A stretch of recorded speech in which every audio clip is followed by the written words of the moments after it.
Hi friends, ಎಲ್ಲರಿಗೂ ರೇವಿಶ್ರೀ ಚಾನಲ್ಗೆ ಮತ್ತೊಮ್ಮೆ ಸ್ವಾಗತ. ಬನ್ನಿ, ಇವತ್ತು ತುಂಬ ಸಿಂಪಲ್ಲಾಗಿರೋ ಈ ಹಲಸಿನಕಾಯಿ ಕಬಾಬ್ನ ಹೇಗೆ ಮಾಡೋದು ಅಂತ ನೋಡೋಣ. ನಾನ್ ವೆಜ್ ತಿಂದೇ ಇರೋರಿಗಂತೂ ಇದು ತುಂಬ ಹೆಲ್ಪ್ ಆಗುತ್ತೆ. ಸೇಮ್ ಚಿಕನ್ ಥರನೇ ಟೇಸ್ಟು. ನೋಡಿ ಎಷ್ಟು ಚೆನ್ನಾಗಿ ಬಂದಿದೆ ಅಂತ.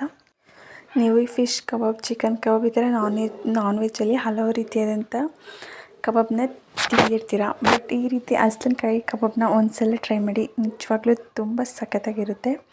ಬನ್ನಿ, ಇದನ್ನು ಹೇಗೆ ಮಾಡೋದು ಅಂತ ನೋಡೋಣ. ಮೊದಲು ಈ ಥರ ನಾನೊಂದು ಹಲಸಿನಕಾಯಿನ ತೊಗೊಂಡು ಅದ್ರ ಮೇಲ್ಗಡೆ ಸಿಪ್ಪೆನೆಲ್ಲ ಈ ರೀತಿ ರಿಮೂವ್ ಮಾಡ್ಕೊಂಡಿದ್ದೀನಿ. ನೀವು ಹಾಗೆ ಚಾಕಲ್ಲಿ ಕೂಡ ರಿಮೂವ್ ಮಾಡ್ಕೋಬೋದು, ಇದೇ ರೀತಿ ಮಾಡಬೇಕಂತೇನಿಲ್ಲ. ನೋಡಿ, ಇವಾಗ ಈ ರೀತಿ ರಿಮೂವ್ ಮಾಡ್ಕೊಂಡಿರೋದನ್ನು ಅದ್ರ ಮಧ್ಯದಲ್ಲಿ ದಿಂಡಿ ಇರುತ್ತೆ, ಅದನ್ನು ತೆಗ್ದಾಕಬೇಕು. ಅದನ್ನು ಹಾಕಿದ್ರೆ ಚೆನ್ನಾಗಿರೋದಿಲ್ಲ. ಅದನ್ನು ಇಲ್ಲಿ ತೋರಿಸ್ತಿದ್ದೀನಲ್ಲ, ಆ ರೀತಿ ತೆಗ್ದು ನಿಮಗೆ ಯಾವ ಸೈಜಿಗೆ ಬೇಕೋ ಆ ಸೈಜ್ಗೆ ನೋಡ್ಕೊಂಡು ನೀಟಾಗಿ ಕುಯ್ದು ಇಟ್ಕೊಳ್ಳಿ. ಇದು ಕೈಗೆ ಅಂಟ್ಕೊಳ್ಳೋ ಥರ ಇರುತ್ತೆ, ಅದಕ್ಕೆ ಸ್ವಲ್ಪ ಕೈಗೆ ಯಾವುದಾದ್ರೂ ಎಣ್ಣೆನ ಸವರ್ಕೊಂಡು ಅದನ್ನ ಈ ಥರ ಕುಯ್ಕೋಬೇಕು. ಇಲ್ಲಾಂದರೆ ಕೈಗೆಲ್ಲ ಫುಲ್ ಅಂಟು ಥರ ಆಗಿಬಿಡುತ್ತೆ. ಈ ರೀತಿ ನಾನು ಈ ಸೈಜಲ್ಲಿ ಕುಯ್ಕೊಂಡಿದ್ದೀನಿ. ನಿಮ್ಗೆ ಯಾವ ಸೈಜಿಗೆ ಬೇಕೋ, ಚಿಕ್ಕದಾಗಿ ಬೇಕಿದ್ರೆ ಚಿಕ್ಕದಾಗಿ, ಅಥವಾ ಇನ್ನು ದೊಡ್ಡ ಸೈಜಲ್ಲಿ ಬೇಕಂದರೆ ದೊಡ್ಡ ಸೈಜಾಗಿ ಇದನ್ನ ಕುಯ್ಕೊಳ್ಳಿ. ಇದನ್ನು ನೀವು ಫಸ್ಟೇ ಸ್ವಲ್ಪ ಉಪ್ಪು ಹಾಕಿ ನೀರಲ್ಲಿ ಬೇಯಿಸ್ಕೊಂಡು ಮಾಡಬೇಕು. ಸ್ವಲ್ಪ ಒಂದು 5 ಮಿನಿಟ್ಸ್ ಬೇಯಿಸಿದ್ರೆ ಸಾಕು. ಆದರೆ ಇಲ್ಲಿ ನಾನು ಬೇಯಿಸ್ತಿಲ್ಲ, ಹಾಗೆ ಮಾಡೋಣ ಅಂತ ಮಾಡ್ತಿದ್ದೀನಿ. ಹಾಗೆ ಇದಕ್ಕೊಂದು ಮೊಟ್ಟೆನೂ ಕೂಡ ಹಾಕೋತಾ ಇದ್ದೀನಿ. ನಿಮಗಿದು ಆಪ್ಷನಲ್.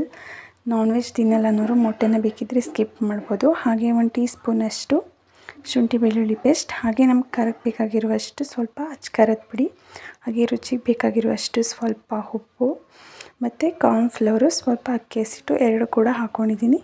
ಇಷ್ಟನ್ನು ಹಾಕಿ ಚಿಕನ್ ಕಬಾಬ್ ಮಸಾಲ ಇದನ್ನು ಕೂಡ ಒಂದು ಪ್ಯಾಕೆಟಷ್ಟು ಹಾಕಿ ಚೆನ್ನಾಗಿ ಮಿಕ್ಸ್ ಮಾಡ್ಕೋಬೇಕು. ಆಮೇಲೆ ಇದಕ್ಕೆ ಸ್ವಲ್ಪ ಒಂದು 1/4 ಕಪ್ಪಷ್ಟು ಮೊಸರು, ಹಾಗೆ ನಿಂಬೆಹಣ್ಣನ್ನು ಕೂಡ ನೀವು ಸೇರಿಸ್ಕೋಬೋದು. ಅದರಲ್ಲಿ ನಾನು ನಿಂಬೆಹಣ್ಣನ್ನು ಹಾಕಿಲ್ಲ. ಇಷ್ಟನ್ನು ಹಾಕಿ ಚೆನ್ನಾಗಿ ಒಂದು ಸಲ ಮಿಕ್ಸ್ ಮಾಡಿ. ನೀವು ಇದನ್ನು ಬೇಯಿಸ್ಕೊಂಡು ಹಾಕ್ಕೊಂಡ್ರೆ ಟೇಸ್ಟ್ ಇನ್ನೂ ಚೆನ್ನಾಗಿರುತ್ತೆ. ಅದಕ್ಕೆ ಸ್ವಲ್ಪ ಉಪ್ಪನ್ನ ಹಾಕಿ ಬೇಯಿಸಿರ್ತೀವಲ್ವ, ಆ ಉಪ್ಪೆಲ್ಲ ಹಿಡ್ದಿರುತ್ತೆ.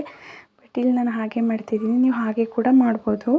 ಇದು ಕೂಡ ತುಂಬ ಚೆನ್ನಾಗೇ ಬಂದಿತ್ತು. ಲಾಸ್ಟಲ್ಲಿ ಸ್ವಲ್ಪ ಕೊತ್ತಂಬರಿ ಸೊಪ್ಪನ್ನ ಹಾಕಿ ಒಂದು ಅರ್ಧ ಗಂಟೆ ನಿಮಗೆ ಟೈಮ್ ಇದ್ದರೆ ಇನ್ನೂ ಸ್ವಲ್ಪ ಜಾಸ್ತಿ ಟೈಮ್ ಒಂದು ಪ್ಲೇಟ್ನ ಮುಚ್ಚಿ ಸೈಡ್ಗೆ ಎತ್ತಿಟ್ಟಿರಿ.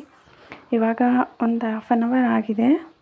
ಚೆನ್ನಾಗಿ ಇದಕ್ಕೆ ಮಸಾಲೆ ಎಲ್ಲ ಹಿಡ್ದಿದೆ. ಇವಾಗ ಒಂದು ಎಣ್ಣೆನ ಕಾಯ್ಲಿಕ್ಕಿಟ್ಟು ಅದು ಚೆನ್ನಾಗಿ ಬಿಸಿ ಆದಮೇಲೆ ಸ್ವಲ್ಪ ಮೀಡಿಯಮ್ ಫ್ಲೇಮಲ್ಲಿಟ್ಟು ಎಲ್ಲನೂ ಒಂದೊಂದೇ ಪೀಸಸ್ ಹಾಕಿ ನೀಟಾಗಿ ಸ್ವಲ್ಪ ಕಲರ್ ಚೇಂಜ್ ಆಗೋವರೆಗೂ ಇದನ್ನು ಸ್ವಲ್ಪ ಕ್ರಿಸ್ಪಿ ಟೈಪ್ ಬರುತ್ತೆ. ನಿಮಗೆ ತುಂಬ ಕ್ರಿಸ್ಪಿಯಾಗಿ ಬೇಕಂದರೆ ತುಂಬ ಜಾಸ್ತಿ ಬೇಯಿಸ್ಕೊಳ್ಳಿ. ಸ್ವಲ್ಪ ಸಾಫ್ಟಾಗಿ ಇಷ್ಟಪಡೋದಾದರೆ ಸಾಫ್ಟಾಗಿ ಕೂಡ ಬೇಯಿಸ್ಕೋಬೋದು. ಈ ರೀತಿ ಬೇಯಿಸ್ಕೊಂಡು ಒಂದು ಪ್ಲೇಟ್ಗೆ ಎತ್ತಿಟ್ಕೊಳ್ಳೋಣ.